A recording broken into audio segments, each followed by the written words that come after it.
K J news India ವಾಹಿನಿಗೆ ಸ್ವಾಗತ ಸುಸ್ವಾಗತ. ಬಜರಂಗ ದಳದ ಮೋಹನ್ ಲಾಲ್ ಮತ್ತು ಪುನೀತ್ ಕೆರೆಹಳ್ಳಿ ಕೆಂಪನೆಯ ಕಣ್ಣು. ಮುಖ್ಯಾಂಶಗಳು. ದಿನಾಂಕ 3/3/2026 ಬಳ್ಳಾರಿ ಜಿಲ್ಲೆ ಸಿರುಗುಪ್ಪ ತಾಲೂಕಿನ ಪೊಲೀಸ್ ಠಾಣೆಯ ಮುಂದೆ ಬಜರಂಗ ದಳದ ಕಾರ್ಯಕರ್ತರ ಭರ್ಜರಿ ಬೇಟೆ. ಸಿರುಗುಪ್ಪ ನಗರದ ಬಳ್ಳಾರಿ ರಸ್ತೆಯ ಮಾರ್ಗದ ಅಭಯ ಆಂಜನೇಯ ದೇವಸ್ಥಾನದ ಮುಖ್ಯ ಬೀದಿಯಲ್ಲಿ ವಾಹನಗಳ ಸಂಚರಿಸುವ ಸಮಯದಲ್ಲಿ ಒಂದು ವಾಹನ ಲಾರಿ ಕಾಂಟ್ಯಾಕ್ಟ್ನಲ್ಲಿ ಸುಮಾರು 31 ಹಸು ಮತ್ತು ಎತ್ತುಗಳನ್ನು ಹೊತ್ತೊಯ್ಯುತ್ತಿರುವ ವಾಹನವನ್ನು ಹಿಂಬಾಲಿಸಿ ತಡೆ ಹಿಡಿದು ಸಿರುಗುಪ್ಪ ತಾಲೂಕಿನ ಪೊಲೀಸ್ ಇಲಾಖೆಗೆ ಒಪ್ಪಿಸಲಾಗಿದೆ. ಇದೇ ಸಂದರ್ಭದಲ್ಲಿ ಬಜರಂಗ ದಳದ ಕಾರ್ಯಕರ್ತ ಪುನೀತ್ ಕೆರೆಹಳ್ಳಿ ನಮ್ಮ ಈ ಚಾನಲ್ ಮುಂದೆ ಪಿನ್ ಟು ಪಿನ್ ವಿಚಾರ ಬಿಡಿಯಾಗಿ ಸಂಪೂರ್ಣವಾದ ಮಾಹಿತಿ ನೀಡಿದ್ದಾರೆ. ಕೇಳೋಣ ಬನ್ನಿ. ಸಿರುಗುಪ್ಪ ತಾಲೂಕಿನ ನಾಗರಿಕ ಬಂಧುಗಳೇ, ಕೆಜೆ ನ್ಯೂಸ್ ಇಂಡಿಯಾ ವಾಹಿನಿ ವರದಿಗಾರರು ವಿ ಗುರುಸ್ವಾಮಿ, ಸಿರುಗುಪ್ಪ. ಗೋಕಸಿಯನ್ನು ಹಿಡಿದಿರುವುದು ಸಿರುಗುಪ್ಪ ಪೇಟೆ ಆಂಜನೇಯ ಗುಡಿಯ ಮುಂದೆ ಲೈವ್. ಅಭಯಾಂಜನೇಯ ದೇವಸ್ಥಾನ, ನೆಟ್ಟೂರು ನರಸಿಂಹಮೂರ್ತಿ ಬಯಲು ಜಾಗದ ಮುಂದೆ ಅಭಯಾಂಜನೇಯ ದೇವಸ್ಥಾನ ಹತ್ರ ಮಹಾರಾಷ್ಟ್ರ ಗಾಡಿಯೊಂದು ಹಾಡು ಹಗಲೇ ಗೋಕಸಿ ಆಗುತ್ತಿರುವುದು. ಏನು ಧೈರ್ಯ ಇವರಿಗೆ! ಗೋಹತ್ಯೆ ಕಾನೂನು ಆದರೂ ಇವ್ರ ಧೈರ್ಯ ನೋಡ್ರಿ.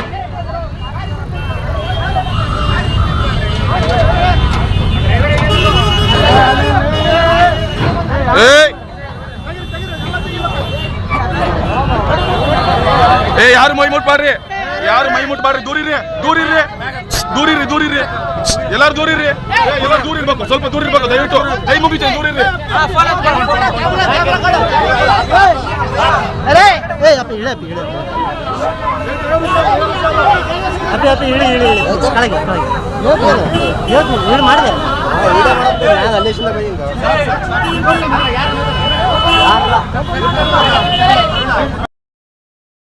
बात बता दो, आप बच जाओगे.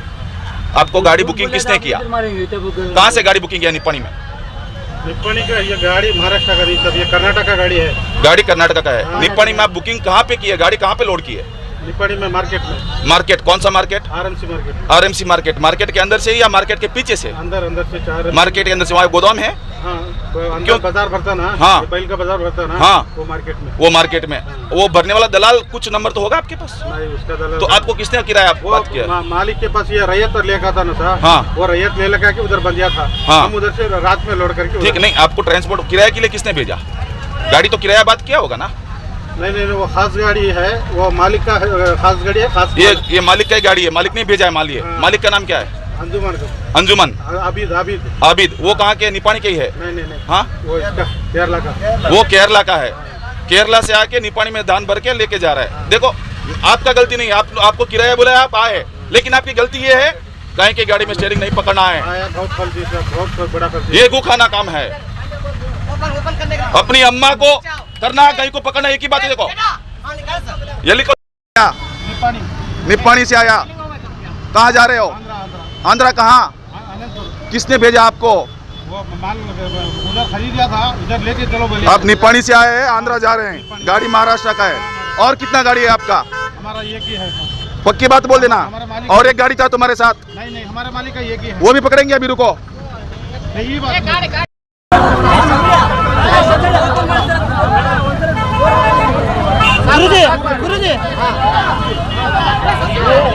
ಈ ಪರಿಸ್ಥಿತಿ ಇದೆ ಸದ್ಯಕ್ಕೆ. ತಾಲೂಕಿನಾಗ ಇವಾಗ ಗೋ ಸಾಗಾಣಿಕೆ ಆಗ್ತಾ ಇದೆ ಎಂಬ ಮಾಹಿತಿ ಬಂದಿತ್ತು.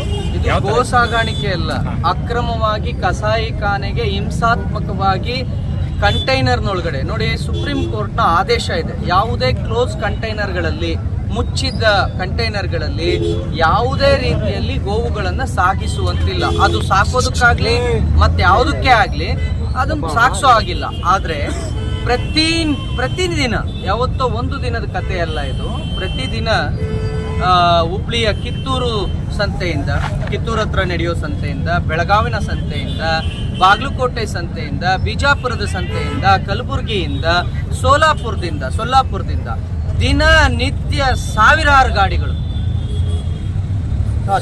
ದಿನನಿತ್ಯ ನೂರಾರು ಗಾಡಿಗಳು ಸಾವಿರಾರು ಗೋವುಗಳನ್ನು ತುಂಬಿಕೊಂಡು ಇದೇ ಮಾರ್ಗವಾಗಿ ಹೋಗ್ತವೆ. ಸಿರುಗುಪ್ಪ, ಸಿಂಧನೂರು, ಸಿರುಗುಪ್ಪ, ಬಳ್ಳಾರಿ, ರಾಯದುರ್ಗ ದಾಟಿದ ಮೇಲೆ ಆಂಧ್ರ ಬಾರ್ಡ್ರು, ಅಲ್ಲಿಂದ ತಮಿಳ್ನಾಡು ಬಾರ್ಡ್ರು, ಸೀದಾ ಕೇರಳಕ್ಕೆ ಹೋಗ್ತವೆ.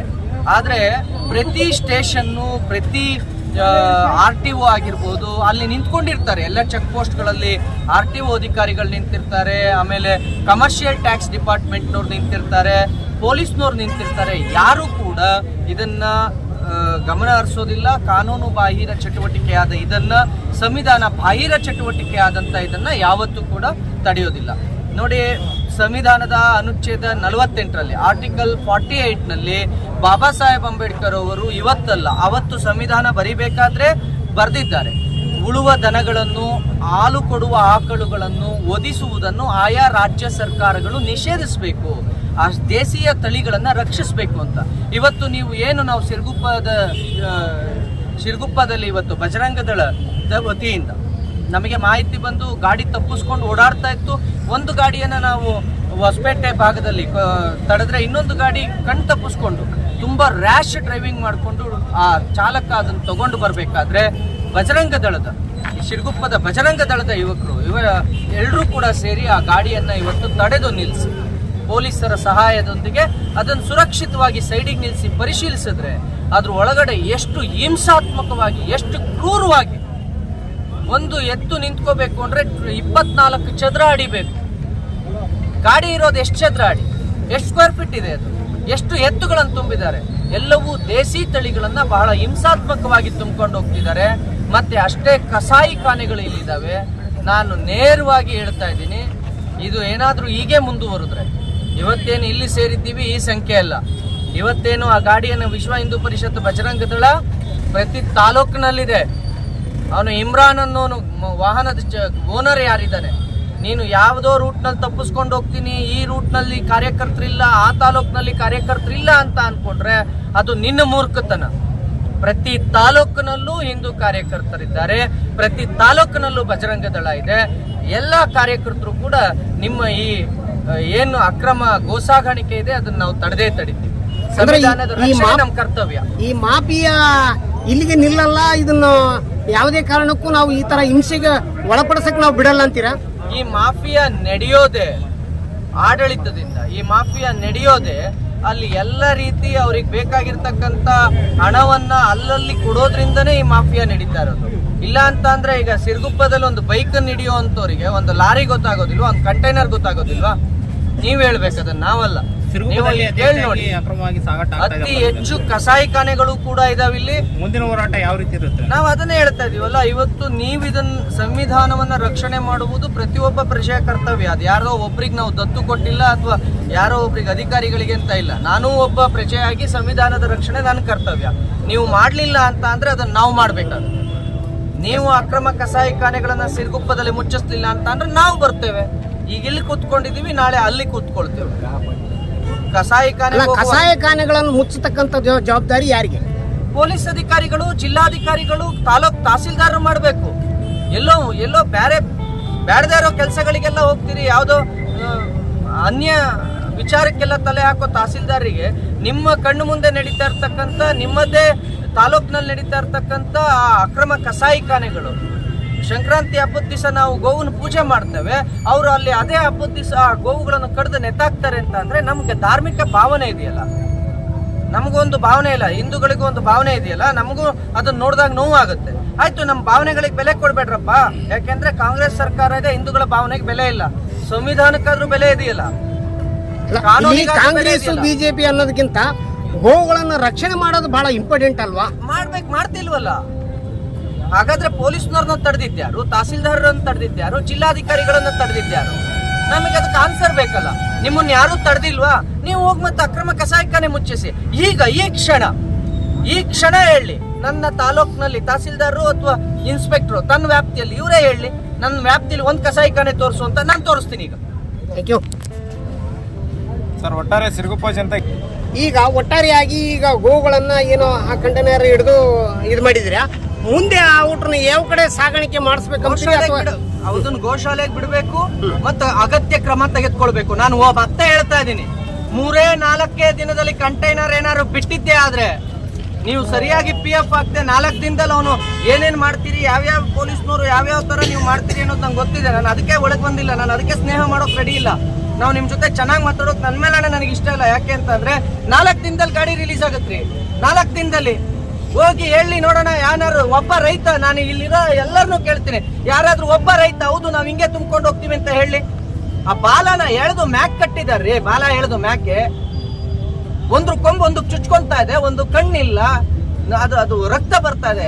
ಕಸಾಯಿಖಾನೆಗೆ ತಗೊಂಡು ಹೋಗ್ತಾ ಇರೋದ ಅಥವಾ ಸಾಕಕ್ಕೆ ತಗೊಂಡು ಹೋಗ್ತಾ ಇರೋದು ಹೋಗಿ ನೋಡಿ. ವ್ಯವಸಾಯ ಮಾಡೋ ಯಾವನಾದ್ರೂ ಒಬ್ಬ ರೈತ ಆ ರೀತಿ ತುಂಬ್ಕೊಂಡು ಹೋಗ್ತಾನ? ನಾವು ತಗೊಂಡು ಹೋಗ್ತೀವಿ, ನಾವು ರೈತರೇ. ಒಂದು ಟಾಟಾ ಎಸ್ ಅಲ್ಲಿ 2 ಮೇಲೆ ಎತ್ತನ್ ಕಟ್ಟಕ್ಕಾಗಲ್ಲ. ಅದ್ರಲ್ಲಿ ಮ್ಯಾಕ್ಸಿಮಮ್ ಅಂದ್ರೆ 8ರಿಂದ 9 ತಗೊಂಡು ಹೋಗ್ಬೋದು. ಅದು ಬಹಳ ಇಕ್ಕಟ್ಟು, ಅಷ್ಟು ತಗೊಂಡು ಹೋಗಕ್ಕೂ ಆಗಲ್ಲ. 32-33 ಎತ್ತುಗಳನ್ನು ತುಂಬಿಕೊಂಡಿದ್ದಾರೆ ಅಂತ ಅಂದ್ರೆ ಅವ್ರ ಮನ ಒಂದು ಕಾಲು ಮುರಿದ್ರೆ ಸರ್ ಈಗ ಎಲ್ಲಿಂದ ಬಂದು ಅವು ಈಗ ಎಲ್ಲಿಗೆ ತಲುಪ್ತಾ ಇದಾವೆ ನೋಡಿ. ಅವು ಮಹಾರಾಷ್ಟ್ರದ ಗಾಡಿ ಕರ್ನಾಟಕದಲ್ಲಿ ಓಡುತ್ತೆ. ಅದಕ್ಕೆ ಯಾವುದೇ ದಾಖಲೆಗಳಿಲ್ಲ. ಒಂದು ರಾಜ್ಯದಿಂದ ಮತ್ತೊಂದು ರಾಜ್ಯಕ್ಕೆ ಎತ್ತುಗಳನ್ನು ತಗೊಂಡು ಹೋಗ್ಬೇಕು ಅಂದ್ರೆ ತಹಸೀಲ್ದಾರ್ ಪರ್ಮಿಷನ್ ಇಲ್ಲದೆ ಹೋಗಂಗಿಲ್ಲ, ಜಿಲ್ಲಾಧಿಕಾರಿಗಳ ಪರ್ಮಿಷನ್ ಇಲ್ಲದೆ ಹೋಗಂಗಿಲ್ಲ. ಗೊತ್ತಾ ಹೆಂಗ್ರಿ? ಇದಕ್ಕೆ ಯಾವ ಪರ್ಮಿಷನ್ ಇಲ್ಲದೆ ಹೆಂಗ್ ತಗೊಂಡು ಹೋಗ್ತಾ ಇದ್ದಾನೆ? ನಾಳೆ PF ಹಾಕೊಂಡು ಗಾಡಿ ರಿಲೀಸ್ ಮಾಡ್ಕೊಂತಾರೆ ಇವರು. ನಿಮ್ಮನೇಲೂ ಹಾಲು ಕುಡಿತಾರೆ, ಅಧಿಕಾರಿಗಳ ಮನೇಲೂ ಹಾಲೇ ಕುಡಿದು ಬೆಳೆಯೋದು, ಅವ್ರ ಮಕ್ಕಳು ಹಾಲೇ ಕುಡಿಯೋದು. ಅಂತದ್ರಲ್ಲಿ ಅದ್ರಲ್ಲೂ ಬೇಕಾ ನಿಮಗೆ? ಈ ಗಾಡಿ ಏನಾದ್ರು ರಿಲೀಸ್ ಆದ್ರೆ PF ಹಾಕಿ ನೀವು ಸರಿಯಾಗಿ ಅದ್ರ ವಿರುದ್ಧ ಕ್ರಮ ಮಾಡ್ಕೊಳ್ಳದೆ 1 ವಾರದಲ್ಲಿ ಗಾಡಿ ಏನಾದ್ರು ರಿಲೀಸ್ ಮಾಡಿದ್ದೆ ಆದ್ರೆ ಇವತ್ತು ಸೇರಿರೋದಲ್ಲ ಜನ, ಮತ್ತೆ ಸ್ಟೇಷನ್ ಮುಂದೆ ನಾವು ಧರಣಿ ಕೂತ್ಕೋಬೇಕಾಗುತ್ತೆ ಅನ್ನೋದನ್ನ ಹೇಳ್ತೇನೆ. ಇವತ್ತು ನಾವು FIR ಕೊಡಿ, ನಾವು ಹೊಳ್ತೀವಿ. ಹಿಂಗೆ ಮುಂದುವರ್ಸಿದ್ರೆ ನೀವು ಇದನ್ನ ಕಟ್ಟುನಿಟ್ಟಾಗಿ ಕ್ರಮ ಜರುಗಿಸ್ಲಿಲ್ಲ ಅಂತಂದ್ರೆ ಇಡೀ ಶಿರಾಳಕೊಪ್ಪವನ್ನ ಬಂದ್ ಮಾಡ್ಬೇಕಾಗತ್ ನಾವು. ಯಾರೋ ಇದ್ರಲ್ಲಿ ಸಿರುಗುಪ್ಪವನ್ನ. ಸರ್ ಈಗ PSI ಸಾಹೇಬ್ರು ಏನಾದ್ರು ಮಾತಾಡಿದ್ರೆ ನಿಮ್ಮ ಹತ್ರ? ನಾನು ಹೇಳ್ತೇನೆ, ನಾನು ಯಾಕಲ್ಲಿ ಮಾತಾಡ್ಲಿ? ನನಗೆ ಕಾನೂನು ರೀತಿಲಿ ಕೆಲಸ ಮಾಡ್ಲಿ ಅಷ್ಟೇ. ನಾನು ಭಿಕ್ಷೆ ಬೇಡ್ಬೇಕಾ? ಯಾರ ಹತ್ರ ನಾನ್ಯಾಕೆ ಭಿಕ್ಷೆ ಬೇಡ್ಲಿ? ಕಂಪ್ಲೇಂಟ್ ಕೊಡ್ತಾ ಇದೀವಿ, ಅವ್ರು ಸುಮೋಟೋ ಮಾಡ್ತೀವಿ ಅಂತ ಅಂದ್ರು ಮಾಡಿ. ನಾವು ಸುಮೋಟೋನೇ, ಯಾಕೆಂದ್ರೆ ನಾವು ಪೊಲೀಸರಿಗೆ ಮಾಹಿತಿ ಕೊಟ್ಟೆ ಗಾಡಿ ಹಿಡಿದಿರೋದ್ರಿಂದ ಅವ್ರು ಸುಮೋಟೋ ಮಾಡ್ತೀವಿ ಅಂದ್ರೆ ನಮಗೆ ಬೇಜಾರಿಲ್ಲ. ಕಂಪ್ಲೇಂಟ್ ನಾವು ಮಾಹಿತಿ ಕೊಟ್ಟಿರೋದ್ರಿಂದ ಕಂಪ್ಲೇಂಟ್ ತಗೊಂಡು FIR ಮಾಡ್ತೀವಿ ಅಂದ್ರೂ ಬೇಜಾರಿಲ್ಲ. ಆದ್ರೆ ಸುಮೋಟೋ ಯಾಕೆ ಮಾಡ್ತೀರಿ? ಗಾಡಿ ಬೇಗ ಬಿಟ್ಟು ಕಳ್ಸಕ್ಕೆ. ಕಂಪ್ಲೇಂಟ್ ತಗೊಂಡು FIR ಮಾಡಿದ್ಮೇಲೆ ನಾವು ಕೇಳೋದು ಇಷ್ಟೇನೆ, ನೀವೇನಾದ್ರೂ ಇದಕ್ಕೆ ಕಟ್ಟುನಿಟ್ಟಿನ ಕ್ರಮ ತಗೊಳ್ಳಿಲ್ಲ ಅಂದ್ರೆ ಎಲ್ಲೋ ಯಾರೋ ಇದಕ್ಕೆ ನಾವು ಚಾನೆಲ್ ಅನ್ನು ಸಬ್ಸ್ಕ್ರೈಬ್ ಮಾಡಿ ಮತ್ತು ಪಕ್ಕದಲ್ಲಿರುವ ಬೆಲ್ ಬಟನ್